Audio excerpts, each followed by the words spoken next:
You've probably read hundreds of pages, maybe even full books, and yet, when someone asks you what you just read, your mind goes completely blank. The reason you keep forgetting what you read isn't because your memory's bad, it's because no one ever taught you how to read in a way your brain respects. You think you've learned something just because your eyes moved across the page. But if you can't recall it tomorrow, what was the point? Now here's where the Asian secret comes in. See, in many Asian learning systems, students aren't rewarded for finishing the material. They're rewarded for retaining it. It's not about reading fast, it's about reading deep. And the way they do that is by activating what I call the cycle of reinforcement, a process designed to turn short-term reading into long-term memory. Let me break it down for you. The first principle is active absorption. Most people read like they're scrolling on social media, passively. Their brain's in consume mode. Asian students, on the other hand, treat reading like solving a puzzle. Every paragraph is a question. What is this trying to tell me?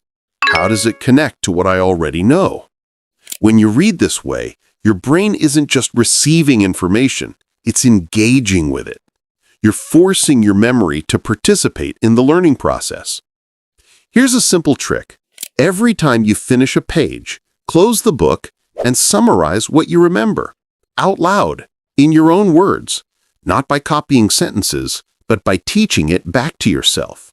This single habit transforms reading from passive intake into active recall, the ultimate secret weapon of Asian learners. In countries like Japan, China, and South Korea, kids grow up practicing this naturally. They don't just memorize facts, they review, repeat, and teach those facts. It's part of their school culture. When you teach, your brain switches from consumer to creator mode, and creators remember everything. The second principle is the layering effect. When most people study, they try to remember everything at once. They read a chapter, highlight half of it, and hope their brain just magically keeps it all. But your memory doesn't work like a sponge. It works like a painter layering colors over time. Asian learners build memory in layers. First, they skim the content to get a general idea. That's the foundation. Then they read again, slower, focusing on what's important. Then they review it a third time, testing themselves on the parts they struggled with.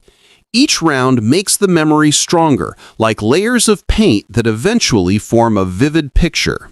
That's why a student who reads one chapter 5 times remembers more than someone who reads 5 chapters once.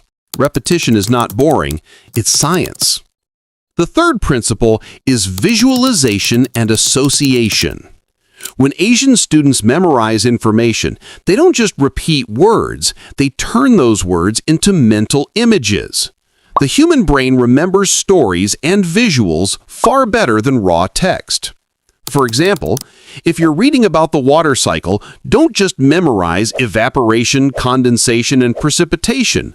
Imagine a tiny droplet of water going on an adventure, rising from a lake as steam, forming a cloud, and then falling back down as rain.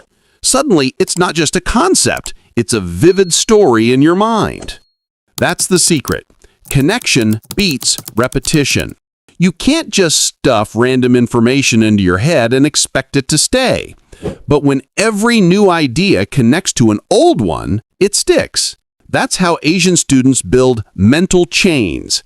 Each link reinforces the next. And here's the crazy part. You already do this naturally. You can remember hundreds of song lyrics or movie scenes because they're attached to emotion, rhythm, and context. Asian learners apply that same principle to textbooks. So let me ask you, when was the last time you read something to feel it, not just finish it? Because if you can create emotion, story, and visualization around what you read, your memory will do the rest. Now that you understand how to absorb information deeply, it's time to talk about how to store it permanently. Because even if you read actively, use layers, and build mental pictures, your brain still needs a system to keep that information alive. Without it, everything fades. And here's where the next part of the Asian secret comes in. something I call the memory recycling system. In Asian education culture, students aren't told to study harder, they're taught to review smarter. In Japan, they have a saying, study today, review tomorrow, remember forever. It's simple but profound. They understand that memory isn't built in one sitting, it's built in cycles. You might think forgetting means you're bad at remembering, but forgetting is actually your brain's natural way of testing what matters. If you remember it at the right time, just before you're about to forget, your memory of that concept becomes stronger than ever. This is called spaced repetition, and it's the backbone of how Asian students retain so much information for so long. Let me show you how this works. Imagine you read something today. You review it tomorrow, then 3 days later, then a week after that. Every time you recall it, your brain says, "Oh, this again? It must be important." So it moves that information from short-term to long-term memory. That's why Asian students don't reread notes endlessly before exams.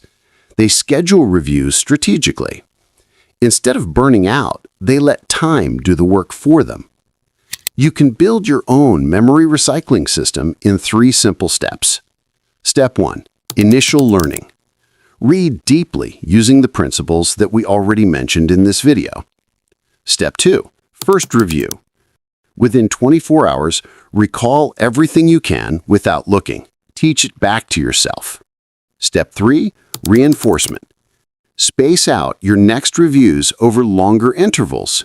2 days, 4 days, 1 week, 2 weeks. It's not about studying more, it's about studying when it counts. Now let's talk about another secret that Asian learners use unconsciously: multisensory encoding. When most people read, they use only one sense, their eyes. But the more senses you involved, the stronger your memory becomes. That's why many Asian students speak the information out loud while writing it down. They're using sight, sound, and motion all at once. It may look repetitive, but it's brilliant neuroscience. When your brain hears, sees, and feels information simultaneously, it builds multiple pathways to recall it. So even if one pathway fades, another still leads you back to that knowledge. If you're reading an important concept, try this. Say it out loud, write it down from memory, and visualize it. You'll be shocked at how much faster it locks in. Thank you for watching this video. If you find this video helpful, please like, subscribe, and turn on the notification bell.